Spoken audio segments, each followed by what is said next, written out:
ಕೊಪ್ಪಳ ಜಿಲ್ಲೆ ಗಂಗಾವತಿ ತಾಲೂಕಿನ ಹೊಸಳ್ಳಿ ಗ್ರಾಮದಲ್ಲಿರುವ ಸರ್ಕಾರಿ ಶಾಲೆಯ 5 ಎಕರೆ ಭೂಮಿ ಕಬಳಿಕೆ ಮಾಡುವ ಪ್ರಯತ್ನ ನಡೆಯುತ್ತಿದೆ ಎಂಬ ಆರೋಪದ ಹಿನ್ನೆಲೆಯಲ್ಲಿ ದಲಿತ ಮುಖಂಡ ಮಹೇಶ್ ಡಿ ಅವರ ನೇತೃತ್ವದಲ್ಲಿ ಕರ್ನಾಟಕ ದಲಿತ ಸಂಘರ್ಷ ಸಮಿತಿ ವತಿಯಿಂದ ಕಂದಾಯ ಸಚಿವರಾದ ಕೃಷ್ಣ ಬೈರೇಗೌಡ ಅವರಿಗೆ ಮನವಿ ಪತ್ರವನ್ನು ಸಲ್ಲಿಸಲಾಯಿತು. ಈ ವೇಳೆ ಗಂಗಾವತಿಯ ಕೊಟ್ಟೂರೇಶ್ವರ ಸ್ವಾಮಿಗಳವರಿಂದ ಶಾಲೆಯ ಭೂಮಿಯನ್ನ ತಮ್ಮ ಹೆಸರಿಗೆ ಮಾಡಿಕೊಳ್ಳುವ ಪ್ರಯತ್ನ ನಡೆಯುತ್ತಿದೆ ಎಂಬ ವಿಷಯವನ್ನ ಸಚಿವರ ಗಮನಕ್ಕೆ ತರಲಾಯಿತು.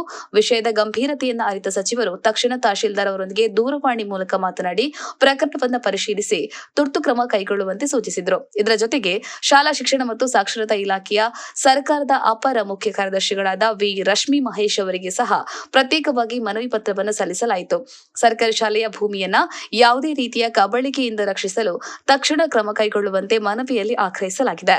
ಈ ಮನವಿ ಪತ್ರವನ್ನು ಕರ್ನಾಟಕ ದಲಿತ ಸಂಘರ್ಷ ಸಮಿತಿ ರಾಜ್ಯಾಧ್ಯಕ್ಷರಾದ ನಾರಾಯಣ ಎಂ, ಕಲಬುರಗಿ ವಿಭಾಗದ ಅಧ್ಯಕ್ಷರಾದ ಮಂಜುನಾಥ ಸಾಸಲಮರಿ ಹಾಗೂ ಕೊಪ್ಪಳ ಜಿಲ್ಲಾ ಅಧ್ಯಕ್ಷರಾದ ಮಹೇಶ್ ಡಿ ಅವರ ನೇತೃತ್ವದಲ್ಲಿ ಸಲ್ಲಿಸಲಾಯಿತು. ಗ್ರಾಮದ ಮಕ್ಕಳ ಶಿಕ್ಷಣದ ಹಿತದೃಷ್ಟಿಯಿಂದ ಸರ್ಕಾರಿ ಶಾಲೆಯ ಭೂಮಿಯನ್ನು ಉಳಿಸುವುದು ಅತ್ಯಂತ ಅವಶ್ಯಕವಾಗಿದ್ದು, ಯಾವುದೇ ರೀತಿಯ ಅನಧಿಕೃತ ಕಬಳಿಕೆಯನ್ನ ಸಹಿಸಲಾಗುವುದಿಲ್ಲ ಎಂದು ಸಂಘಟನೆ ಸ್ಪಷ್ಟಪಡಿಸಿದೆ. ಈ ಸಂಬಂಧ ತಕ್ಷಣ ಸೂಕ್ತ ಕ್ರಮ ಕೈಗೊಂಡು ಶಾಲೆಯ ಭೂಮಿಯನ್ನ ರಕ್ಷಿಸಬೇಕು ಎಂದು ಸರ್ಕಾರವನ್ನು ಆಗ್ರಹಿಸಲಾಯಿತು. ಮಹೇಶ್ ಡಿ, ಗಂಗಾವತಿ.